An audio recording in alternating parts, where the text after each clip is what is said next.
afternoon, welcome to UK Column News. It is the 25th of February 2015. The news is brought to you today by myself, Louise Collins, Brian Garish and Nick Green here in Plymouth. Hello. Yes, good afternoon. I'll just say that I met a Dutch lady before I came into work today. Did you? And I did, yes, and she said to me, the weather is appalling, and I said to her, well, you are living in England now and you're also living in Plymouth, so you have to expect it. So pretty damp, drizzly, grey and gloomy here in Plymouth. As we've often said, we like it that way. I'm afraid to say reports across the rest of the country much the same. Okay. So there we are. Badgers. Okay, so Tory Liz Truss has said she will do whatever it takes to reduce TB amongst cows. She said killing badgers would help eradicate the disease. If elected back in, the Tories will roll out a programme across the country and that the killing could begin as early as this year. Over a 25-year period, they are looking at not only culling, but also vaccinating on the edges of areas where the culling is and also restricting cattle movement. The government's chief veterinary surgeon has said that the killing of the badgers does help reduce TB and that the government will not let up no matter what complaints they get in from protest groups. A meeting between Liz Truss and the Badger Trust is happening on March the 3rd. But as the chief veterinary vet has come out and said, that it doesn't matter what anyone says, they're determined to murder the little badgers. And I've got quite an appropriate slide I found on Facebook. If we could put that back up, please. There we are. There we so go. The silence of the badgers. What I find interesting on this one, of course, from a farming point of view, a lot of the farmers recognise TB is a problem and want to deal with it. But it's interesting how good the British government is at the killing. The moment there's a problem, what we're going to do is we're going to start the killing. Just like back with the foot and mouth, just exactly the same. So a few questions, I think, to be answered there. And just for a little thing for people to think on, we've had a number of Christian groups contact us and say, well, actually, the badgers indicate the Christian communities in UK. Now, whether you believe that. Why is that, though? What reason do they give for that? It's to do with the look of the face of the badger and the link to... Can we look at that face again then, quickly? We can. I'll have to just remove... there we are. There's the badger. It's the fact that when you look at the badger's face, you're actually seeing a letter of the Aramaic alphabet. I'm sure somebody's going to correct me on this, which is indicating Yahweh. So we'll leave that one as just a little bit of a thought in today's news. But as we've said, British government particularly good when it comes to killing. Exactly. And the police and are not doing too bad either. No. Okay. So the BBC have received figures from the Home Office Taser database, which shows that over 400 children have had tasers drawn on them. Tasers were fired 37 times at 10 to 17-year-olds. The youngest person to have a taser drawn on them was an 11-year-old, where the youngest child actually fired upon was age 14. But now even the man who introduced the tasers is calling for a review, and they were actually first brought in just after the Robert Moat incident. What's it called? Reaction solution. Yeah, problem reaction solution. So they were introduced by David Blunkett, who was the Home Secretary, but he spoke to the BBC and said that chief constables and crime commissioners should look at who has the authorisation to use tasers, and more training should definitely be given. Well, what we do know is that according to serving police officers, they say the taser is so dangerous it should be handled exactly the same as any other firearm, handgun in particular, and there should be the same rules applied to the signing out of these weapons and the use of them. Maybe they shouldn't be used on children, though. I would agree with that. The justification seems very difficult. If people are interested in looking into the background of the taser, you might like to Google Birmingham Heartlands Hospital, and you should be able to find the original report, a safety report written by a medical doctor who said that they were safe, apart from on the occasions when there was a risk that they could cause death. So which they did in Plymouth to a Plymouth man. Well, remember that in Plymouth the man was soaked in fuel, and then the taser was fired. So, but a lot of questions to be asked. And of course, in Scotland, we're seeing Scottish police increasingly patrolling with sidearms, and we've got armed police on the streets in London, and here we've now got tasers. They only get a few days training. Of course, I've just been having a look at training, and Kate's actually working on doing a bit of research into who supplies this training to the police, but they only do like I think it's a 3-day training course on it. That's all. Okay, we'll stay on the case of tasers. But here's some equally disturbing information which may not be apparent at first glance. It is the fact that Greater Manchester is to take control of a £6 billion NHS budget. And reported here by the BBC, this gives us a very clear indication that the NHS is being dismantled in front of our eyes, and so control of the NHS budget, control of the NHS, control of our private data is being handled to essentially a local authority. And of course, what we're witnessing across the country is massive fraud and corruption in local authorities. So not only in many places such as Nottingham are the local authorities sharing offices with the police, they're now going to be controlling our NHS data. So this must be a classic case of more lies by David Cameron's Conservative Party, who constantly state they are not privatising and breaking up the NHS. Well, the BBC showing us that that's absolutely the case. Scary stuff. Well, what's more scary is probably what Mr. Cameron is now doing with regard to the Ukraine, and the Express here reporting that David Cameron is sending warning shots to Putin. He's ordered troops, British troops, to Ukraine as the Russian tensions grow. Well, let's remind ourselves of what Mr. Cameron has really been doing with Britain's armed forces. So we had a boast here that Britain was opening up a new military base in Bahrain. In the photo, we are showing British aircraft carrier with no aircraft. And of course, Mr. Cameron boasting about the latest 2 British aircraft carriers. Well, one is built, one is not built. Neither have any aircraft in service. And we have also reported the appalling situation that British warships now have to beg, borrow and steal engineers from overseas in order to man the ships fully. So in the inset photograph here, we said, whereas the Russian warships are quite clearly crewed by Russians, in David Cameron's Royal Navy, we've got to beg, borrow and steal. But how many British troops is he sending to Ukraine? Well, I'm sure President Putin is shaking in his boots because according to the Express report, David Cameron yesterday raised the stakes with Russia by ordering 75 British troops to war-torn Ukraine to help boost its military effort. Well, if that doesn't worry the British public, well, have a look at this, because if you go on through the article, this is what Mr. Cameron is saying. Putin absolutely knows if he attacks a NATO country, he would have a response from the whole of NATO. Now, our comment on this is that as David Cameron slashes Britain's armed forces, he's more than happy to kill and maim overseas troops, especially, of course, troops from the US, to achieve his aggressive foreign political goals. So David Cameron, in our opinion, very dangerous politically.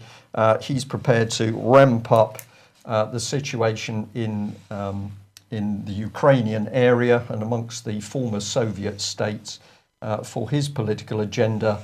But of course, when the going gets rough, he's going to commit foreign troops and principally American troops to that theatre of operations. But in the meantime, we'll frighten Putin by sending 75. Well, if you read the reports, and we believe these will, of course, be special forces, but in that press report it does say, of course, first of all, they're going to be used for medical training, and then it says, well, they'll actually be training the military for operations against the Russians.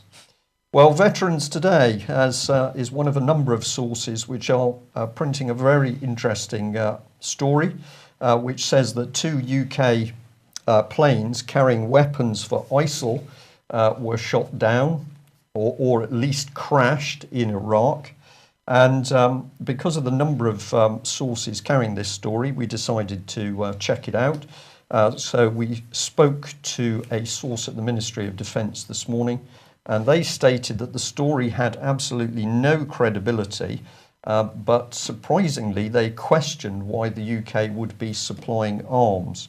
Now, the situation at the moment is, of course, UK has supplied arms to all manner of overseas countries, whether it be Iraq or Afghanistan or Libya, etc. So there seemed to be some confusion in the Ministry of Defence this morning, but they are claiming no credibility in the story whatsoever. Over to you. Okay, the LA Times here are reporting that on Monday, Israel's electric company cut off the power to over 700,000 Palestinians in the West Bank. Nablus and Jenin lost power for an hour on Monday, and the Israeli Electric Corporation warned of further outages if the Palestinian officials did not pay the millions that they have accrued in debt. Already, Israel has frozen over 240 million in tax revenues that it collected on behalf of the Palestinian Authority in the last 2 months. This has caused civil servants not to be paid, and Israel has warned that more of this is to come. But this leads nicely on to the next story. I would like to get a comment on this from the new ambassador to Israel, who's going to take up his post in July, David Quarray. So here he is. He's a new British ambassador, and he used to work as Tony Blair's private secretary between 2004 to 2006. David Quarray is currently Britain's top advisor on Middle East policy and takes up the new post in July. Quarray not only worked for the Foreign Office for over 2 years and worked in the UN buildings in New Delhi, New York and Harare. His role in the Foreign Office was in the Middle East and North African department and started just after he left his role with Blair. Now, Blair is being accused of abusing his role as envoy and forging liaisons with dodgy characters for financial gain. And now he's got one of his close aides in there, into the Middle East, into Israel. And this gentleman has never actually been to any of the Palestinian countries at all, but he has a firm foothold into Israel. So Tony Blair very much in the middle of the political scene worldwide. Nobody too sure where his power comes from. Let's just remind ourselves of other reports around Tony Blair and of course Jack Straw, who has recently hit the headlines over so-called stings over dodgy business deals. So here was the Telegraph article that was saying the unanswered question, what did Blair and of course Straw himself know of CIA torture? And this article was following the publishing of a Senate report on torture. And what was said? Well, General Barry McCaffrey said, we tortured people unmercifully. We probably murdered dozens of them during the course of that, both the armed forces and the CIA. Nobody needs this Senate to report to demonstrate that the US government became an official squad of torture, brackets, with the American public largely on board. And it goes on to say, however, intelligence sources who spoke to the Telegraph earlier this year alleged that both Mr. Blair and Mr. Straw knew in detail about the CIA's secret program after the September 11 attacks and were kept informed every step of the way. The politicians took a very active interest indeed. They wanted to know everything. So if we take Jack Straw in this particular case, it's being stated here very clearly. He knew everything that was going on. We've got a man who appears to be involved in dodgy business deals, but a little bit of torture goes along quite nicely as well. And this is the quality of the politicians that the British public have mistakenly, that includes us, allowed to take the position of power. To The Hague they should go. We think so. Well, International Business Times. Yeah. Tony Blair is not only standing by his little friend Jack Straw, but is publicly defending him. In an interview, Blair claimed he could think of no one who was more dedicated himself to public service than Jack Straw. I am so sorry he has been caught up in a sting operation about a job offer after he retires from Parliament, Blair said. It is typical of Jack that as soon as he was alerted to the sting against him, he immediately contacted the Parliamentary Commissioner for Standards and asked her to investigate. And Blair continued on, I hope the Commissioner will clear his name as soon as possible. I hope not. Well, the other thing, of course, is we mustn't forget this little bit is that BBC News here reporting that, of course, Jack Straw's brother was on the sex register. We still ask the British public, can you explain to us why Jack Straw would attempt to gag children in care who try and speak out about their abuse? Why would a senior British politician try to gag youngsters from talking to the press and media about their abuse? Well, perhaps we get a clue from coming back to the dreadful case of abuse victim and whistleblower Melanie Shaw. I'm going to recap on what we reported yesterday with an update.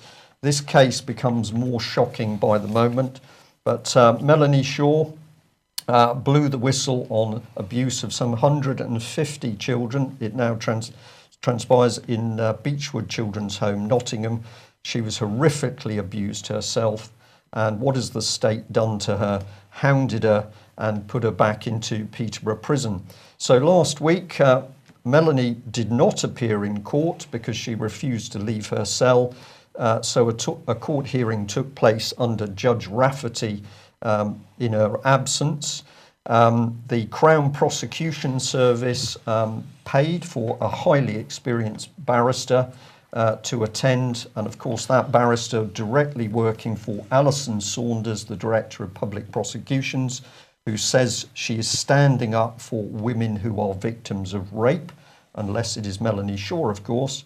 Well, Melanie, this is a picture of her after she was under the care of Sodexo profit-making prison last time. Melanie, as I've just said, refused to come out of her prison cell, but we understand she was represented in court by Phil Plant, solicitor criminal defence from VHS Fletchers. We spoke to Fletcher's firm this morning. They refused to confirm or deny whether Mr. Plant was in court. However, this seems extraordinary because VHS Fletchers was the very legal company that Melanie sacked because she did not trust their services. Now, the latest news is in relation to Melanie Shaw's lay legal advisor. We said yesterday Nottingham Police and HM Prison Peterborough had blocked any visits from her lay legal advisor. Well, we can tell you that is absolutely true. Sodexo Prison at the moment is stopping the long-standing lay legal advisor from getting in to meet Melanie to discuss her case. We spoke to Sodexo this morning. Before I come on to Sodexo, a spokeslady, Hannah Eller from Sodexo's Peterborough Prison, stated this morning, her position is legal bookings sections officer, and she stated visits by Melanie Shaw's lay legal advisor are not permitted. If Melanie Shaw needs legal advice, there are people on the wing. And Ms. Eller added that she does not, she does not need to be legally trained herself to make decisions on legal matters. So we spoke to Sodexo. This is the chief executive, Debbie White. We don't know whether this response came from her in person, but of course, as chief executive, she must take responsibility for Sodexo's actions. And what did they tell us? Well, a spokesman told the UK column at 11:23 today, Sodexo has robust procedures for legal visits and it is being followed for all prisoners.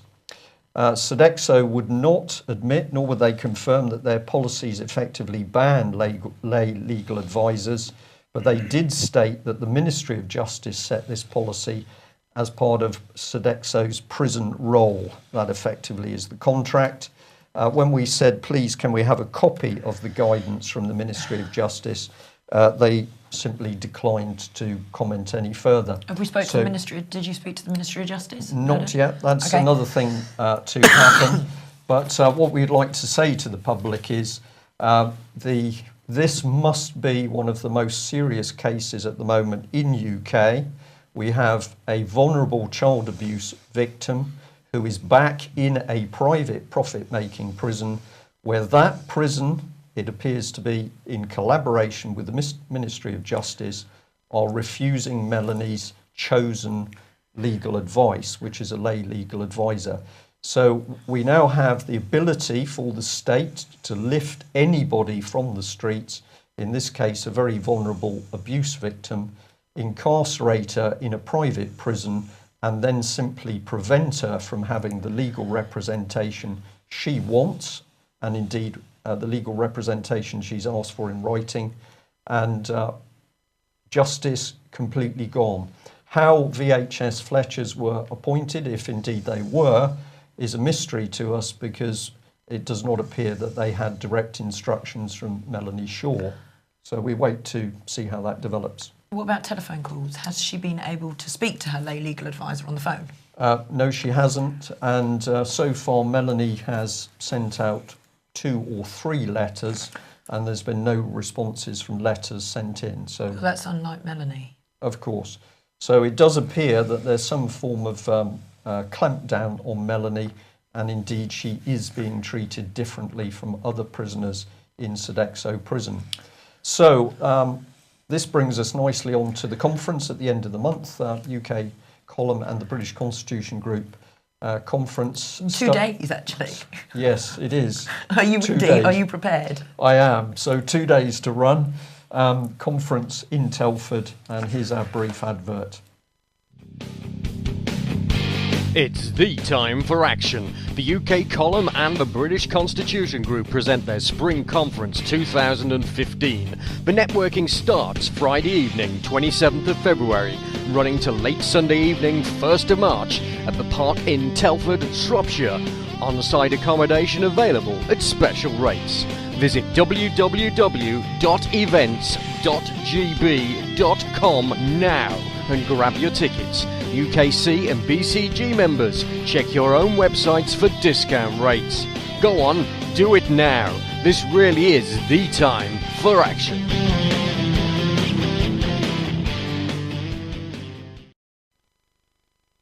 So, following years of the Lib Lab Con running Britain, we are now reduced to the state where we can barely feed ourselves. Indeed, yep. Sky News report is looking into farming. Research has been carried out by the NFU, and they have found just 60% of food consumed in the UK is actually British. Over the last 30 years, a downward spiral of self-sufficiency has caused less food to be grown or reared, and farmers are predicting that figures will fall below 50% by 2080. The NFU chairman, Guy Smith, said alarm bells should be ringing at the prospect of Britain being less self-sufficient. But DEFRA seemed to be totally in denial of this, claiming our food industry is in good health. My advice to people out there: find your nearest local farm, support them, good, decent organic food, and you know where it's coming from. And also or grow your own. Indeed, keep an eye on what is happening with the big supermarket chains, and as we've recently seen, of course, Britain's dairy farmers are being literally destroyed by manipulation of the milk prices. The food you're getting in the big supermarkets, though, it isn't actually food. When you start looking on the back of it, it's just chemicals after chemicals. This is true. What's being sprayed on the veg and the fruit. We will do a specific section on that. I think would be important. So we'll end on money and the fact your fingerprint is going to be needed. Oh dear. The Daily Mail here is really excited at the fact your every move is going to be watched in real time. It looks like we're going to have a total Big Brother lockdown. The new cards will show your balance on the card. You'll not be able to activate the card unless it has your fingerprints, and it even changes currency automatically. But what stunned me is just look at that logo in your face. You're talking about a pyramid there, I think. Pyramid of power. Yes, sorry. Yes. Well, there we are. This is where the state wants us to go. No access to currency in your pocket, of course, which means that the state controls everything. Another good reason to come to our conference Friday in Telford, where one of the subjects will be the need to reinstate the Bradbury pound and bring control of Britain's national currency back to the public. What time's it all kicking off? Friday? Registration at 6 o'clock in Telford. Look at the websites, British Constitution Group, UK column, for details. So registration, getting to know people on the Friday evening, and 2 full days, Saturday and Sunday. Is there a dinner Friday or anything? What's going on? Well, there's food provided. Well, all those details are on the internet. Okay. Okay, thanks for joining us. See you tomorrow. And sorry, before we go, I nearly forgot. Basically, it's going to be a short session with Ian Crane tonight at 9 o'clock. Because he's been unwell. There will be part of the fracking nightmare, and after that will be a rerun of today's news. So thanks for joining us. See you tomorrow. Bye-bye. Bye.